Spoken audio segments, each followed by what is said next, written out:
Hello everybody, my name is Vuyrix and welcome to Hollow Knight Silksong. Today I'm going to be showing you my money farming method. The requirements for this method, it is not an early game farm. It's about halfway through the game that you'll get here. You need to be in Act 2. You need to have the Grand Bellway unlocked, or I really recommend it at least. And then you also need to have the Vuyrix stations from Grand Bellway up to High Halls, or the first shrine. Some items that I strongly recommend you have for this are the magnetite brooch and the flint slate. And then I also recommend that you get the thief's mark. Also, I have the hive steel needle. I recommend just getting your needle as upgraded as possible. Anyways, so without the thief's mark, each grand reed will drop 35. This route that we're using has 5 of them from bench to bench. 35 rosaries times 5 enemies will be 175. So every time you rest at this bench, you will have another 350 rosaries.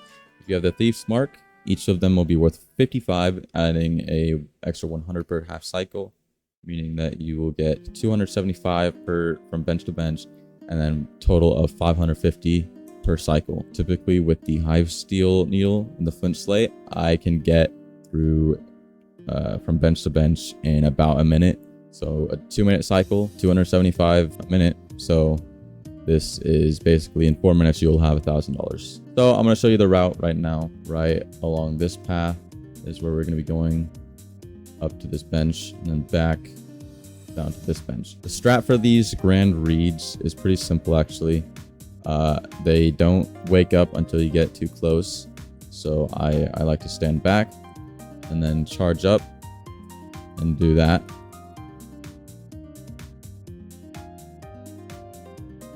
Those will occasionally spawn. They don't spawn all the time. They don't drop any rosaries, so if you can just run away from it. So once again, strat for this guy. Boom, boom, boom. They will occasionally counter, and if they do, they'll strike back. And you don't want to get hit because you will lose money if you have the thief's mark. So basically, you just want to do your attack on him. Do your dash attack. Get as many hits in as you can. And then occasionally they'll fly. You can do that if they do. And if you just stay relentless on them, they're pretty easy to kill. If they counter you, back up. And then there's another 2 over here. With the hive steel needle, it takes 8 hits to kill them without focus or any other modifiers. Just the hive steel needle takes 8 hits. This is where the farming actually gets fast, and why I highly recommend that you have the flint slate. I go up to this and I rest there, and I come all the way back through here, drop down, and at this specific point right here is where I recommend popping your flint slate, doing the same strat. And if you have the hive steel needle, you will be able to get through it in time before it even attacks you, and you can actually use that time to kill both of these guys super fast with one use of the flint slate.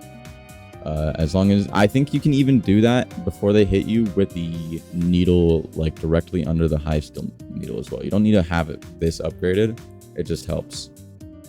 I don't recommend using the flint slate on this guy because you won't be able to reach anyone else. So it's just good to kill him normally. And then when you get back here, I would use the flint slate again. Boom, boom, boom. Dash to the next one. Kill him before your flint slate's even out. I have been farming for very nearly 20 minutes. And I'm now at $6,007. All right. I will put now on screen the averages per cycle, and how many cycles I did, how long I did them for, the average time per cycle, all that fun stuff. If you did enjoy this video, please make sure to press the like button and subscribe. It would mean a lot. Yeah.